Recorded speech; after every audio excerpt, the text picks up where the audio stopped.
Okay, you got to hear this next one. Now, I really have heard it all. The Democrats have a big solution to the whole border crisis. Just bankroll Latin America with our taxpayer dollars. Why not, right? We got plenty of them, they say. I mean, they want to take 4 billion American taxpayer dollars and send it down to the Northern Triangle down there in Latin America so they can do a lot to help make things better, fix the whole climate change thing. Check out this letter from House Democrats. Democrats calling there for Northern Triangle cash payments. Take a peek. They want $4 billion. I'm sorry, this is not okay. We work way too hard for our money, and this is not the solution to the border crisis. You just don't hand out American dollars like that. But Kamala Harris, well, she's getting pretty creative on all this. You heard me mention climate change. Because when you're in doubt and you're trying to figure out why is there this problem at the border, maybe it has something to do with me like advertising, come one, come all. Well, she, like I said, is getting creative. It's all about climate change. Watch. So we want to help.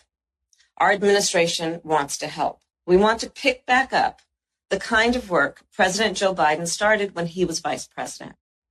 We want to help people find hope at home. There are the long-standing issues, the root causes. And I'm thinking of corruption, violence, and poverty, the lack of economic opportunity, the lack of climate adaptation and climate resilience. Really?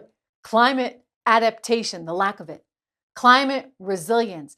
That is the problem in Latin America. That's why they need $4 billion to fix the whole climate change thing. I would get back to the violence and the corruption if I were her, because that's actually really and truly the root cause. I've spent a lot of time covering a lot of different economies and political systems in Latin America. I can tell you, I can assure you, the biggest problem they have is their gravitation towards socialism and the corruption that brings with it. So the answer is not to give them more money, because that money's never going to go to the people that actually need it. You think you give money to the likes of Maduro, it's actually going to make its way to the people? No, he's going to buy more steak dinners, right? Remember Maduro and the steak dinner? Or, think about Chavez, a socialist who has a very wealthy daughter, by the way. Think about the Castro kids out of Cuba, how wealthy they are. I'm telling you, you cannot trust the leadership there in Latin America. Therefore, you should never be giving them blank checks for climate change. I mean, the naivete is really quite stunning. And yet, I don't think it's entirely naivete. I think it's really about something else. They are trying to affect change with the people they want in power all over the world. This is not just a U.S. thing. Think about Janet Yellen saying how she wants a global tax, etc. They want to control the world, and they're going to do so with our money.